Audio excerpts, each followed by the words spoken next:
Welcome to focus TV Telugu.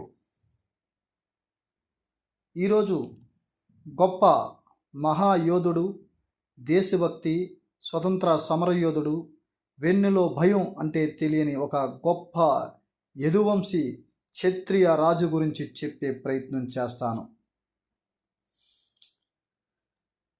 East India company ఉత్తర భారతదేశం పూర్తిగా స్వాధీనం చేసుకొని సౌత్ ఇండియాలో అడుగుపెట్టింది.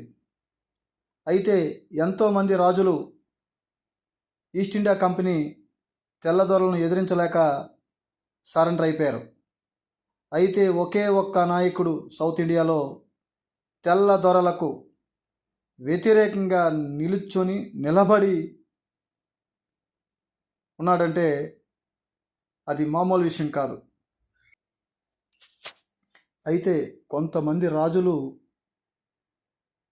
తెల్లదొరల చేతిలో తుపాకీ చూసి తుపాకీ గుళ్ళుకి భయపడి లొంగిపోయినప్పటికీ కూడా ఎందరో మహానీయులు తుపాకీ గుళ్ళుకు ఎదురుగా వెళ్ళి నిలబడిన మహానీయులు ఎంతోమంది ఉన్నారు. అలాగే ఆత్మాభిమానం, ఆత్మగౌరవానికి కట్టుబడి ఎంతోమంది ప్రాణాలు కూడా అర్పించారు తెల్లదొరల చేతిలో. అదేవిధంగా మన దేశంలో ఉన్నటువంటి కొంతమంది రాజుల గురించి గ్రహించినట్లయితే అందులో ముఖ్యంగా వీరపాండ్య కట్టబ్రహ్మణ. ఈ విధంగా ఆయన తెల్లదొరలతో చర్చించినట్టు, సంభాషణ చేసినట్టు కూడా మనం విన్నాం అనేక విధాలుగా.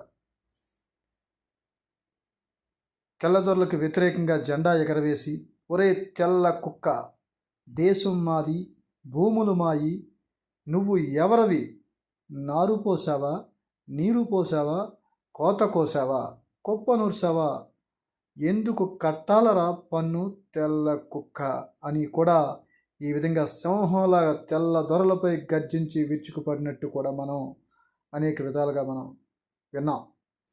ఈ విధంగా దేశం కోసం, దేశంలో ఉన్న ప్రజల కోసం ఆ రోజు స్వతంత్ర సమరయోధుడు, మహానీయుడు కట్టబ్రహ్మణ ప్రాణాలు అర్పించారనే విషయం మనందరికీ తెలిసిందే. ఇటువంటి మహానీయుల కోసం ఈనాటి యువకులు కూడా ఇటువంటి మహానీయులు చరిత్ర వీరగాథలో చదివి ఆయన్ని స్ఫూర్తిగా తీసుకొని ఇటు మహానీయులందరినీ కూడా గుర్తుపెట్టుకొని చదవాలని, ఇటువంటి చరిత్రలు చదివితే దేశంపై భక్తి కూడా మనందరిలో కూడా మరింత పెరిగే అవకాశం ఉంటుందని ఇటువంటి మహానీయులందరికీ కూడా నివాళులర్పిస్తూ సెలవు తీసుకుంటున్నాను.